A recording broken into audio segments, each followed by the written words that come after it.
Assalamualaikum warahmatullahi wabarakatuh. Selamat berjumpa kepada viewers dimanapun berada. Senang sekali bertemu dengan saudara di sini. Saya Leni Marlina, the head and the founder of Linguistic Talk Community yang kita singkat dengan sesuai di simbol virtual background video ini, LinkTC. Ya, jadi Linguistic Talk Community. Pada video sebelumnya saya sudah memperkenalkan tentang analisis wacana dan posisi analisis wacana kritis atau critical discourse analysis di antara macam-macam analisis wacana. Nah, pada kesempatan kali ini saya akan menyampaikan tentang pendekatan wacana analisis kritis atau critical discourse analysis sebagai mana yang tertulis dalam buku aslinya. Kita singkat critical discourse analysis untuk selanjutnya di dalam video ini sebagai singkatan CDA. Baik saudara-saudara semuanya, asumsi dalam CDA menempatkan wacana atau diskurs baik dalam bentuk teks maupun tuturan sebagai titik penting dalam praktek kehidupan di segala bidang. Konsekuensi dari asumsi tersebut adalah pentingnya keberadaan suatu wacana sebagai titik dasar dari satu kajian penelitian. Ini seperti yang dituliskan oleh Verloc dalam bukunya di tahun 1989 ya. Nah, menurut Verloc, CDA terdiri dari 3 lapisan analisis yang dinamis dan terkait satu sama lainnya. Yang pertama, lapisan itu disebut dengan analisis teks.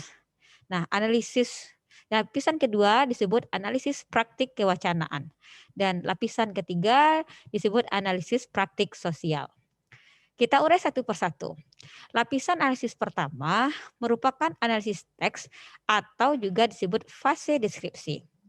Lapisan analisis teks dikaji dengan menggunakan pendekatan tekstual, linguistik, dan komunikasi. Dalam hal ini, telaah teks fokus pada deskripsi teks, meliputi kosakata, gramatika, dan struktur tekstual. Nah, analisis difokuskan pada aspek kebahasaan dan tekstualitas untuk menjelaskan tendensi. Dominasi dan resistensi yang diwujudkan dalam kata atau istilah yang ada dalam teks tersebut. Begitu ya, saudara-saudara semuanya mengenai lapisan analisis teks. Nah, kedua kita uraikan analisis lapisan kedua, yaitu praktik kewacanaan atau disebut dengan fase interpretasi. Kalau lapisan pertama analisis teks disebut fase deskripsi, maka lapisan kedua analisis praktik analisis kewacanaan disebut fase interpretasi. Praktik kewacanaan menganalisis bagaimana dan dalam kondisi seperti apa suatu teks dan wacana diproduksi.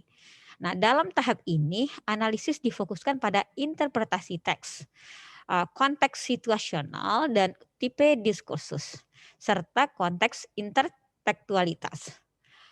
Aspek penting yang perlu diperhatikan adalah bagaimana keberadaan intertekstualitas dan interdiskursivitas di dalam teks. Nah, intertekstualitas itu sendiri merujuk pada bagaimana suatu teks dibangun dari teks-teks yang lain. Sementara itu, interdiskursivitas merujuk pada keberadaan suatu wacana yang membentuk sebuah teks. Seperti yang disampaikan oleh Verloc ya dalam bukunya yang ditulis tahun 1989. Kita lanjut kepada lapisan analisis ketiga. Apa itu? Yaitu analisis praktik sosial. Analisis praktik sosial merujuk pada bagaimana wacana dipraktikkan dalam kehidupan sehari-hari. Dalam hal ini, aktivitas seseorang mereproduksi ataupun memproduksi suatu wacana menjadi fokus dalam analisis praktik sosial. Saudara-saudara, ketiga lapisan analisis dalam critical discourse analysis, baik dia analisis teks, kemudian analisis kewacanaan, maupun analisis praktik sosial ini menyediakan seperangkat metode ya, analisis yang mendalam di dalam CDA tentunya yang mencakup ranah linguistik, sosial dan cultural. Jadi dalam critical discourse analysis itu ranah linguistik ada di sana, ranah sosial ada di sana dan ranah hal kultural ada di sana. Kira-kira demikian saudara-saudara semuanya. Pembicaraannya sampai di sini dulu. Kita sambung mengenai critical discourse analysis pada video berikutnya. Terima kasih banyak sudah menonton saudara-saudara. Semoga bermanfaat. Sampai jumpa di video selanjutnya. Assalamualaikum warahmatullahi wabarakatuh.